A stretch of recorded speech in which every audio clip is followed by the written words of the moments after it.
Ha! To win your All right, now you're just pissing me off.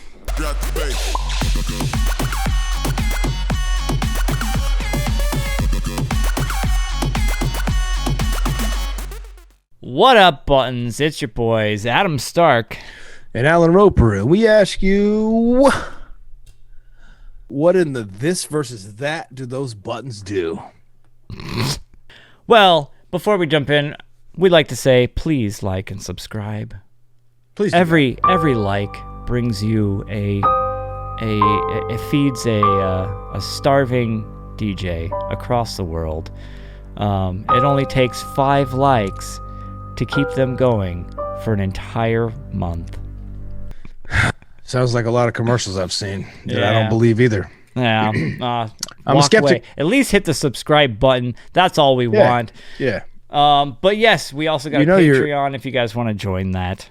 The bottom line is you're falling in love with this, and that's what it is. Sorry. That's the bottom line. And I'm wearing a blanket on my shoulders. It's not a shirt. It's cold. It's cold over there. No, it's Charleston, South Carolina. It's cold. It's cold. It's as cold as the picture of this African lion. It's not cold. I just put this on because I thought it would be weird. Fair enough. All right. Well, let's jump into our pick of the week. It's actually a pretty good one, and it's kind of helps us flow into what we're talking about here. So, Alan, pitch us in. So this is guy BMaul. BMaul. Check him out. He has a quick video on his push performance, and he has another video. The B version. Don't discount this dude's skills already. I'm sorry. I didn't mean it. No, but like, so he has a video of how he uses the Push 2 controller, which Ableton made, and I have it, and it's incredible. But he also has a secondary video explaining how he does it. So if you look into BMaul, in the show notes, you'll see the description, the URL or whatever. He does a really good job of like making like this trap kind of beat, and then he breaks it down in another video, which we won't play, but it's really interesting, and it inspired me to get the Push 2, and I got it, and now I'm not as good as he is, and I'm pissed. All right, well, with that, let's jump in.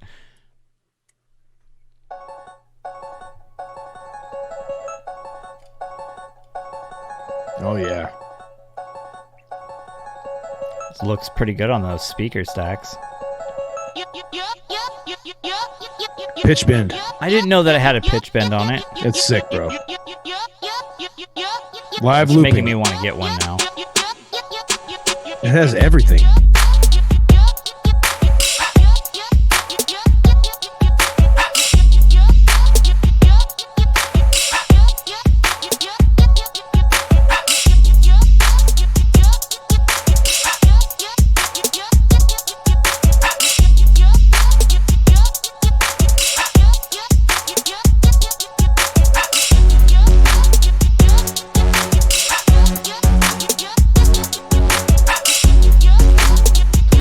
Watch his drum skills.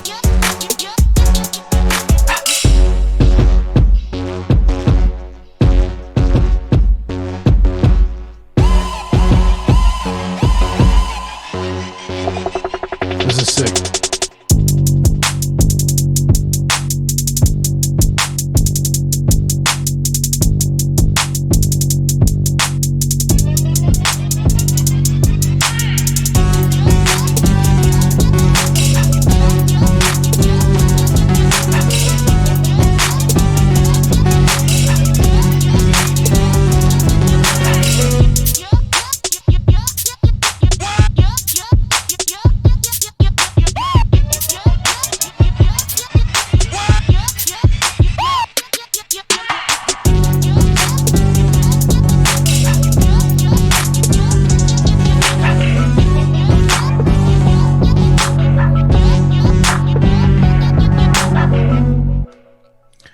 Nice. So the dope thing about that is if you're really like an audiophile and you can really pick up on things, you notice that he didn't play the notes perfectly. So there's a little bit of like timing issues. Like it's very imperceptible to the normal person, but some of the kicks and snares aren't perfect. However, there's a quantize button on it, and as you're live looping, you can quantize it to whatever parameters you set in Ableton, to whatever you want, these 16ths or triplets or whatever it is. And as it plays back or as you export it as an actual recording or a track or whatever, it's perfect. Or you can set it to be offset however you want. But like he was showing you like live what he can do, and I'm sure if he like really wanted it to be perfect, it would have been perfect on the video. But he was just showing you and kind of showcasing what you can do with the Push 2, which I'm going to delve into in later episodes. I have one, and I want to like get a little better with it before I try to describe it. I'm also in Berklee College of Music, and they've broken it down pretty well, so I understand it pretty good. But I would like to be like real honed with it before I even bring it up. So down the road, we're going to get into the Push 2. There's other Push 2 videos out there, but I really want to bring something different. So just wait for that. Absolutely. Well, cool. So what that actually showed us there was kind of part of what we'll be going over today. There are two different views inside of Ableton that might seem a little bit confusing to people sometimes. Most people, especially when joining into it. So there are two views in it, and it can seem kind of confusing when jumping into it. And so we've got the clip view, and then we've got the arrangement view, which most people are probably used to seeing the arrangement view when they're working on some sort of DAW in a lot of places. I suppose it really depends, but most DAWs are going to have a good arrangement view. All of them. Yeah. What Live allows you to do in the clip view is, it's in the name. It allows you to do a lot of stuff live, so you can actually do a bunch of different loops and stuff like that. So I'm going to pass it over to Alan, and I'll go ahead and share my screen. Or I'll go ahead and share our Ableton here. Okay. And he'll give us a little bit of a rundown. So in Ableton, this is the clip view. If you press tab, this is the arrangement view. So most DAWs are linear, left to right. That's Fruity Loops and Logic and Cubase and Pro Tools, and all these ones you've always heard of or used are typically left to right, linear, and you arrange your song in that. But if you press back to tab and you get into this clip view, this is why Ableton's the greatest thing, the greatest DAW, most dynamic DAW ever. This is like a digital sandbox, as I've heard it called. It's amazing. So the clip view is typically used, assuming you're talking about producing. If you want to use it for like launching scenes and launching clips for like performing a show or whatever, like BMaul was doing, that's a little different. But this is what I've used and have been told for many people the best way to use this in producing is to build ideas. This is your idea side. Yep. So you would record a clip, say your first channel there. You would like arm the track, and you have your controller ready. Let me throw something on there real quick. Yeah, throw something on there. So whatever it is, you throw something on there, and you have an instrument with Serum, and you pick your preset or whatever it is you're going to use, and you hit your keys. All right, so you have whatever. It doesn't really matter. The idea here is you arm the track, and that you can record with the tempo however you want, little ideas. Now, what I always do is I throw a little drum rack in there first, and I just play like a beat or whatever. Or you could just use the metronome if you're good with that. Yeah. But the whole idea here is it's just to create ideas. Okay, there's one. So that was, and then you can make more and more and more, and then you build upon those ideas, sections, motifs, however you want to call them, and you have a bunch of different ones, and you start to build other things in that area. Now, it's as simple as that sounds. It is that simple. Now you can get more, you can delve more into this with launching scenes, like I was saying, like you saw in the video, and for performing or even just like whatever you want to just like practice or in your house or whatever. So yeah, like there's many uses for this, but ideally you're just going to make ideas. So you can just take one instrument and make a bunch of different ideas, and then go to the next instrument and try to like find the key or whatever and make another bunch of ideas. And you can continue to do this, and you have a bunch of clips, and you can launch those clips separately, or you can launch them in scenes, and you can label them, and you can color code them and however you want. And it's so simple. And then you know what you're launching, or you know what you're playing. And that's basically what clip view is. You just make ideas. This is your sandbox, your place to build your sandcastles. You just build your ideas upon ideas until you have something that's like good enough to be considered linear and falls in line together. And then you could, like, for example, Adam, if you click that clip, hold down your mouse and you press tab, you can drag this over to your arrangement view and place it wherever you want on that same track. And that's how you would build your arrangement, like you would in Fruity Loops or Cubase or whatever it is you're using. So instead of in it, yeah, And you see how important thing there is, if you don't already know this, if you bring something over from the clip view to the arrangement view, it's going to keep playing the clip in the background unless you hit that little play button, or we can also the red see, button. Yep. Yeah, there's one at the top that'll do all of them if you want to keep some of them looping in the background. So you can switch back and forth between these, and they're still going to play. The arrangement view is just going to play things within the measure of the time there, from left to right. Yeah, however you have it set up. These are just loops that are just going to end up playing through. Yeah. And cycled. So you can press the stop button at the bottom of each track there, or if you want to stop all clips, just go to the right on the master and press the stop button over there. That'll stop all clips, and then you can press tab and go to your arrangement view if you've dragged things over and just listen to that side of things. So it's very hard to get your head around this at first, but once you do, it's the greatest thing ever, because you can work in two different fields. Like you can do your left to right arrangement for your song, and your exporting and stuff like that will be from your arrangement side whenever you're finished. However, if you're just building ideas, or you're playing around, or you're playing a show and you're triggering scenes or clips or whatever it is, this is you want to be in the clip view. You know what I mean? The session view. Yeah. So I call it clip view. It's called session view, whatever. This is your sandbox. This is where you play around and get ideas. You can actually use clip view for DJing as well. So if you have two audio clips, you can take any song that you want, and you can put it into the clip view. Drag and drop, baby. Yeah, just drag it up, drop it in there, let it load up.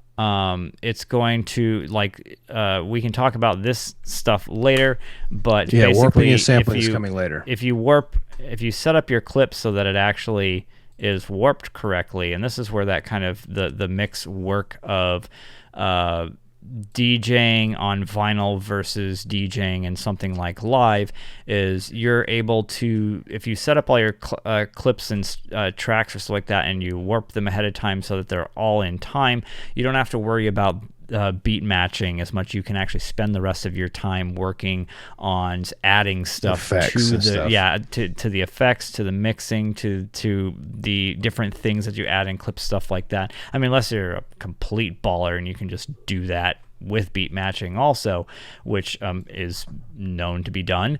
But yes, absolutely. What you can do is you can just take two of your audio tracks that you want. Let me grab a second one here. These are probably not even in the same time. And there's a crossfader on the master, obviously, where you can use this like you were DJing. Yeah. What was it? The older APCs, the APC 40. The APC 40 actually had a crossfader and everything on it, because you could use it for live DJing and stuff like that. So yeah, if you wanted to see that whole thing, you can bring in the mixing mastering here. That's that little X down here, down at the bottom. That'll bring these. You can bring these crossfadings up, so you can actually set it back and forth like that.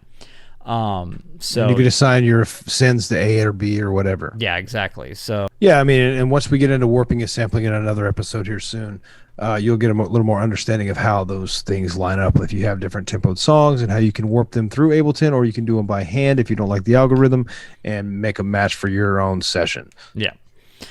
So the like Alan said, the session view, the clip view, whatever you want to call it, is going to be kind of your playground, or you can utilize it kind of as a mixing tool, live for performance those tool, live performance stuff. You can do a ton of different things, and we'll break down each of these sections a little bit more, but we just want to let you know kind of what the difference is between the two.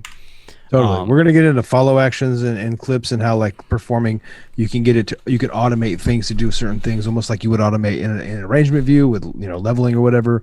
You can, launch clips and have them stop or repeat or whatever. So you don't have to focus on that as much. As once you trigger it, you can go to effects, or you can go to, changing the LFO or whatever you want to do live. So it's a live, whatever you're feeling right then, it's a live performance. We'll get into that later. That's a real advanced thing for Ableton, and I definitely want to cover it. Yep. And so what I just pulled up here is just a quick example of, like, what if you haven't already seen this, is kind of the layout. So this is going to actually be what your arrangement view is going to look like. It's actually where you arrange out all of your sounds. I personally work a lot in here, just most people do.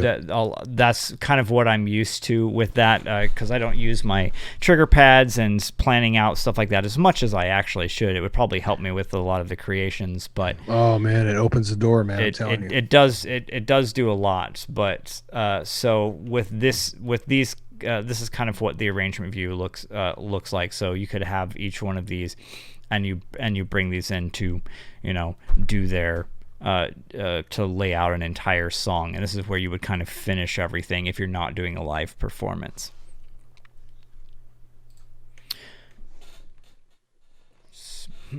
So yeah, that's kind of, again, the quick overview between the difference between arrangement and session view. And especially if you guys want us to talk more about it, let us know. If you have any questions about those things, we can dive more into details on each and every single one of those. For sure. I hope a lot of that made sense, because I mumbled a bit and was going kind of crazy. Speaking of that, it, but speaking of that, I just want to give you another caveat. I talk fast and don't speak clearly a lot. Get on board with it, because it's been this way for years. I rap very clear. When I rap really fast, you can hear every single syllable and every nuance in what I'm trying to say. But when I talk, sometimes I'm not very clear, and sometimes I'll skip a whole word. Welcome to me. This is who Alan Roper is. Get on board with it, or do whatever you got to do to figure it out. If you need to get a Google Translate in here to figure it out, or Siri, they ain't going to figure it out. You got to do it personally. All right. All right, guys, thanks for joining us again. Don't forget to like and subscribe and check out the Patreon. We've told you 1,000 times now. We'll continue to ask to help push us out there to other people. We just want to be able to show literally off. Been 1,000 times. It's been 1,000 times literally. It literally 1,000 times. We're on episode less than 10, and it's literally been 1,000 times. This is how often. Yeah. I told you I talk fast. You don't even know what I'm saying right now. But yes, thank you again for joining us. We'll be back next week, every Wednesday, to ask the same old questions of what those buttons do. Thanks a lot, guys. Peace.